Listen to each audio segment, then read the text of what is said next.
Hello, students. Welcome back to my educational channel, Winds of Change. आज मध्यकाल के उस दौर की बात हम करने जा रहे हैं जिसका काल 1000 से 1200 ईस्वी था। ये काल इतिहासकारों की नजर में संघर्ष का दौर कहलाता है। ये दौर जो संघर्ष का था वो सिर्फ पश्चिमी और मध्य एशिया तक सीमित नहीं रहा था। इसका प्रभाव हमें उत्तर पश्चिमी भारत में भी देखने को मिलता है, जो एशिया के इन भूभागों से सटा हुआ था, जो अफगानिस्तान के ठीक बगल में था। हम ये देखते हैं कि इससे पहले गजनी ने 17 बार भारत में आक्रमण किया था। जब 1030 में गजनी का देहांत हो जाता है तो फिर उस क्षेत्र में दो बड़े साम्राज्य का उदय होता है। एक को हम ख्वारिज्म साम्राज्य के नाम से जानते हैं, जिसका केंद्र ईरान था, और दूसरा हम गौरी साम्राज्य के नाम से जानते हैं, जिसका केंद्र अफगानिस्तान था। ख्वारिज्म साम्राज्य के कारण और उसकी शक्ति के कारण गौरी साम्राज्य का विस्तार अब मध्य एशिया या पश्चिम एशिया की तरफ आसानी से नहीं हो सकता था। गजनी के आक्रमण ने एक रास्ता साफ कर दिया था।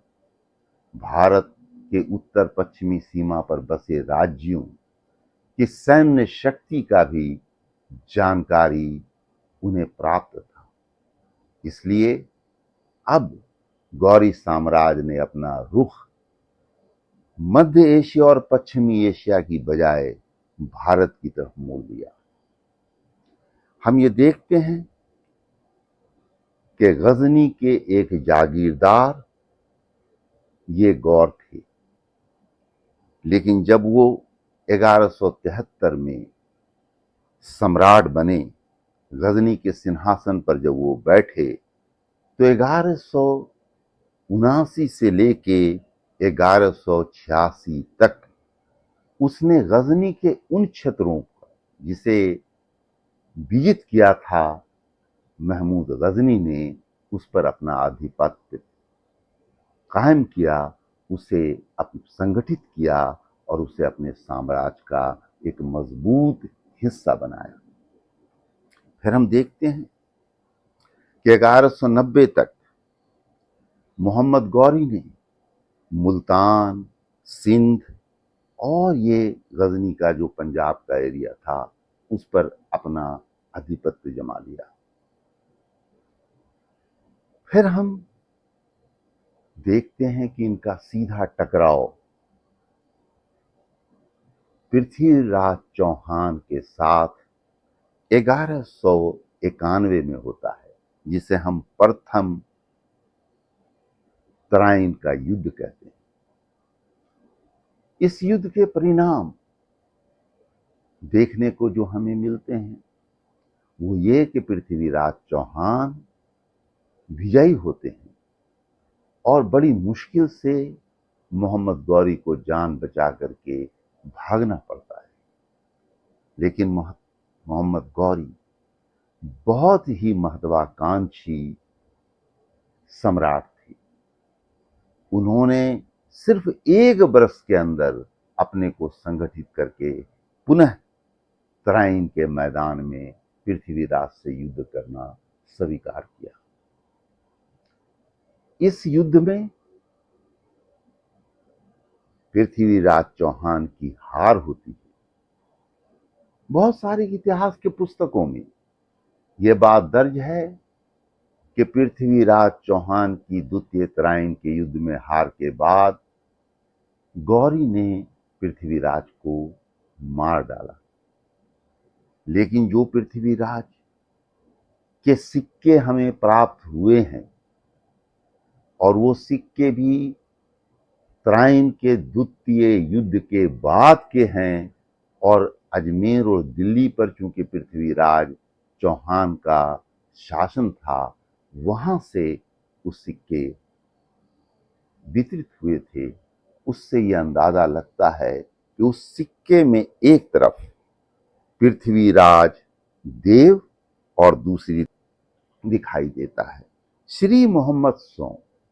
ये शब्द कभी भी गौर वंश के टकसाल से नहीं लिखे जाते। मानी हुई बात है कि उस वक्त तक पृथ्वीराज चौहान को अजमेर के राजा के रूप में मोहम्मद गौरी ने स्वीकार किया था, लेकिन बाद के दिनों में फिर उन पर षड्यंत्र का आरोप लगा और उन्हें मार डाला गया। मोहम्मद गौरी के इस तराइन के द्वितीय युद्ध के विजय के फलस्वरूप एक बड़े भारतीय हिस्से पर मोहम्मद गौरी का कब्जा हो गया और मोहम्मद गौरी जब वापस यहां से गौर की तरफ वापस हुए, अफगानिस्तान गजनी की तरफ वापस हुए, तो उन्होंने कुतुबुद्दीन ऐबक को यहां की गद्दी सौंप दी। अभी तक वो राजा के रूप में नहीं, गौरी के एक सिपह सालार के रूप में, एक सेना नायक के रूप में दिल्ली के गद्दी पर बैठे। और ये जो तिथि है वो 1206 की तिथि है, जब कुतुबुद्दीन ऐबक ने सल्तनत काल की शुरुआत किया, दिल्ली के गद्दी पर बैठे। इस वक्त तक दिल्ली सल्तनत को अभी तक राजा नहीं मिला था। ये गौर के एक गुलाम थे, इसीलिए शुरू के 3 राजा कुतुबुद्दीन ऐबक, उसके बाद इल्तुतमिश और बलबन, ये तीनों के तीनों गुलाम थे। इसीलिए इस काल को हम गुलाम वंश भी कहते हैं। या फिर एक शब्द और आता है मैमलुक, मैमलुक वंश भी कहते हैं। लेकिन इतिहास में गुलाम वंश के नाम से ये प्रसिद्ध थे, इसलिए कि तीनों के तीनों जब सिंहासन पर बैठे तो एक गुलाम के रूप में ही बैठे। फिर कुतुबुद्दीन ऐबक को भी मोहम्मद गौरी की मृत्यु के बाद गुलामी से आजाद कर दिया गया और उन्हें राजा माना गया। उनको इंसिग्निया दे दिया गया, ये उपाधि दे दी गई कि वो दिल्ली सल्तनत के राजा हैं। बहुत सारे इतिहासकारों ने, बल्कि सर्वसम्मति से ये बात सभी ने अपने अपने ढंग से लिखा है कि भारत में मुस्लिम साम्राज्य के संस्थापक मोहम्मद गौरी थे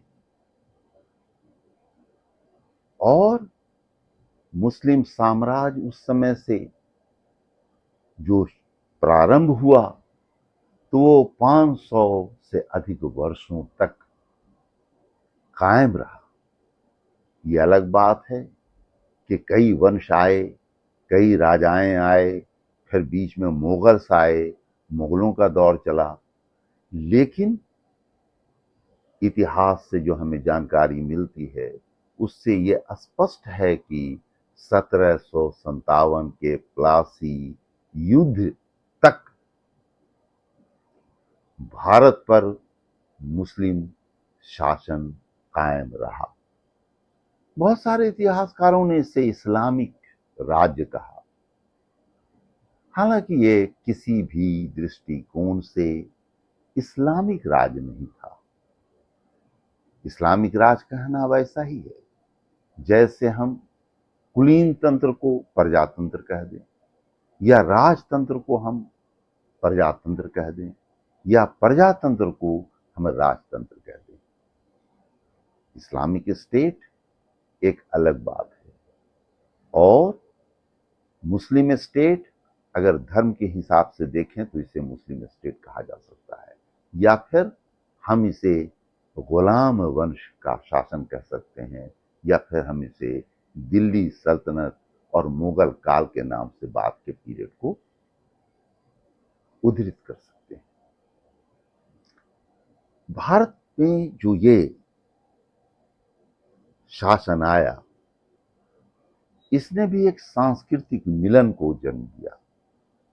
इनके साथ बड़े सारे प्रशासनिक और सैनिक पदाधिकारी आए, बड़े सारे दरबारी इतिहासकार आए, और फिर हम देखते हैं कि इनके पीछे पीछे सूफी संत आए और उन्होंने यहाँ इस्लाम का प्रचार किया।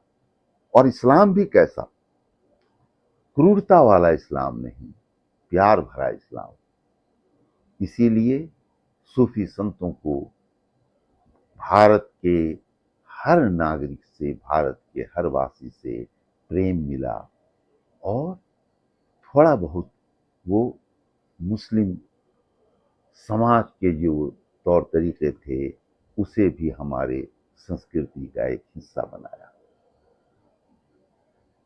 इस तरह से हम देखते हैं कि प्राचीन भारत में भी, और प्राचीन भारत से मध्य काल तक, और फिर मध्यकाल से आधुनिक काल तक, भारतीय संस्कृति हमेशा किसी अन्य संस्कृतियों से उसका मेल मिलाप हमें देखने को मिलता है। कुछ हम उनसे सीखा, कुछ हमने उनको सिखाया, कुछ अपनी संस्कृति से उनको प्रेरणा दिया, कुछ उनकी संस्कृति से हमने प्रेरणा दिया। इतिहास लेखन और इतिहास के जो स्रोत हैं वो बड़े ही अच्छे ढंग से, भले ही वो कोर दरबारी थे, उन्होंने हर दिन की हर घटना को अपनी पुस्तक में जगह दिया। हम इन स्रोतों पर बाद में बात करेंगे अपने किसी वीडियोस पर। आज के लिए इतना ही काफी है। धन्यवाद। जोहार।